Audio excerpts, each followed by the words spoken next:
Né en Syrie dans une famille salafiste, Omar Youssef Souleiman est arrivé en France en 2012 après avoir fui le régime de Bachar el-Assad et a obtenu la nationalité française. À seulement 37 ans, il publiait l'an dernier son 11e ouvrage, Être français, aux éditions Flammarion. Un récit, une véritable déclaration d'amour en fait à la France. Et Omar Youssef est avec nous ce matin en direct. Bonjour. Bonjour. Merci beaucoup Omar d'avoir accepté notre invitation. Je ne peux qu'éprouver de la joie en voyant nos villes syriennes se libérer d'Assad, mais je ne peux qu'être attristé qu'elles tombent entre les mains des djihadistes d'Al-Qaïda.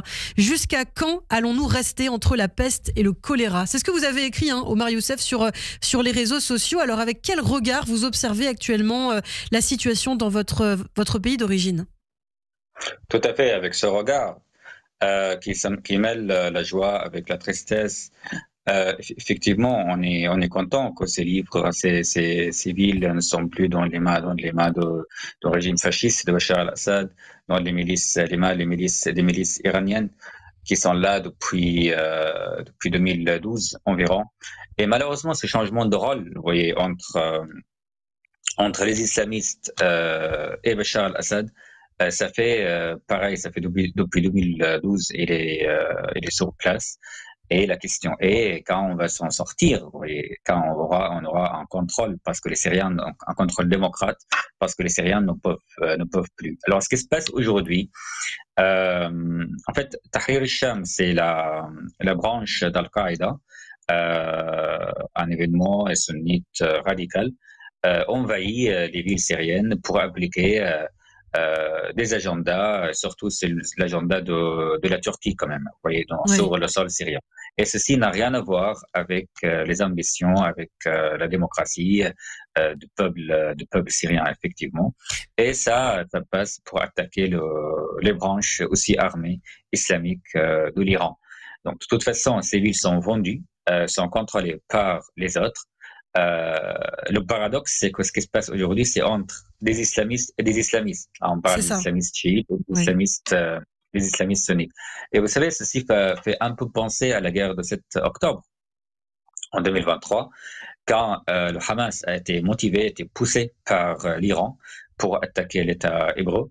La différence, c'est qu'aujourd'hui, Tahrir al-Sham, la branche d'Al-Qaïda, est poussée et rémunérée par la Turquie pour attaquer l'Iran lui-même, vous voyez, ou les milices iraniennes pour avoir des avantages pour les intérêts turcs ou pas. Aujourd'hui, on voit quand même qu'il y a une différence entre 2011 et maintenant. On voit que des affiches de Nasrallah sont arrachées, notamment dans les rues. Des drapeaux palestiniens sont arrachés dans les rues syriennes, ce qui n'était pas le cas à l'époque. Ça, c'est aussi un changement majeur et une très mauvaise nouvelle pour l'Iran.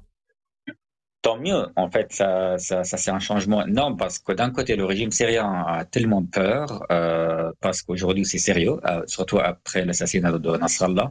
Si vous avez vu, en fait, si vous regardez comment le régime syrien et comment Bachar al-Assad ont réagi à l'assassinat de Nasrallah, c'était drôle quand même, vous voyez. C'est-à-dire, ils l'ont pas rendu hommage. Et figurez-vous, en fait, certains Libanais qui sont rentrés en Syrie, enfin je parle de Hezbollah, qui sont entrés avec le drapeau de Hezbollah, ils étaient obligés d'enlever le drapeau de leur voiture de la part de qui? De la part du régime d'Assad.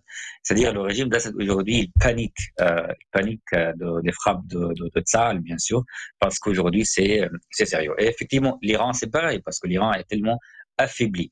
Mais et tant mieux dans cette région qui est, à mon avis, en fait, la source du mal. Cette région, ça vient de l'Iran depuis l'année 79. Ce n'est pas nouveau. Le drame, c'est que malheureusement, dans la guerre actuelle, dans l'attaque actuelle, ça vient pas d'un mouvement démocrate, parce qu'on sait très bien que les villes syriennes qui ont tombé au début de cette guerre dans les mains des milices rémunérées, soutenues par la Turquie ou par le Qatar à l'époque, n'étaient pas mieux que le régime. Ils étaient aussi des milices terroristes terribles qui égorgeaient les femmes et les enfants, les Kurdes qui étaient assassinés par ces milices qui ont produit Daesh en 2014 et puis 2015 en Irak et en Syrie. Donc, ce n'est pas, on ne peut pas se réjouir vraiment aujourd'hui de la libération des civils. Oui. On peut Et se réjouir, mais on peut pas vraiment, on peut tomber tout de suite dans la tristesse parce que c'est pas mieux en fait. c'est sûr. Et aujourd'hui, le régime de Damas et de ses alliés aurait déjà fait plus d'une centaine de morts civiles. D'ailleurs, même si on en parle finalement assez peu. Alors, Omar Youssef, vous êtes fait aussi connaître très récemment pour votre enquête, vos enquêtes sur les réseaux islamistes et leurs liens avec certaines franges de l'extrême gauche en France, notamment de la France insoumise. Comment vous expliquez le refus justement d'une partie de la gauche d'engager un débat justement sur votre travail, puisque vous avez enquêté sur ce qui se passe, notamment au sein de ces milieux politiques? C'est le clientélisme, tout simplement. Je pense, dans une partie de la France insoumise est réellement pourrait être antisémite. Il croit à ce qu'il fait. Une autre partie, elle le fait uniquement pour une raison électorale, pour gagner les votes des musulmans en France. Et c'est une grande manipulation. Ce qui se passe est inacceptable et c'est de plus en plus intense, c'est de plus en plus séparatiste des valeurs de la France, de la laïcité, de vivre ensemble. Et c'est la raison pour laquelle j'ai fait cette enquête. Et effectivement, cette gauche, depuis, vous savez, en Syrie, on a plus qu'un demi-million qui a été tué par le régime de Bachar al-Assad et ses milices et les milices iraniennes depuis 2011, en complicité d'une manière ou d'une autre avec d'autres milices, parce qu'enfin, Assad, il voulait, si vous voulez, montrer cette image comme quoi qu'il lutte contre les seuls terroristes en Syrie, il n'y avait pas de mouvement démocrate. Bref, ni LFI, ni ces agents de gauche, y compris Mélenchon à l'époque, ont réagi, ont soutenu le peuple syrien. Donc aujourd'hui, quand ils répètent toujours ennemi, génocide à Gaza, génocide pour les Palestiniens, libération de la Palestine, cela n'a rien à voir ni avec cette cause, ni avec leur vraiment croyance quoi qu'on, je pense que c'est du pur clientélisme. Et vous avez été menacé, vous avez aussi été accusé d'islamophobie d'ailleurs, Omar Youssef. Comment vous prenez ces critiques? Je vois que ça vous fait sourire. Moi, ça fait rire quand même, l'islamophobie, c'est n'importe quoi, désolé.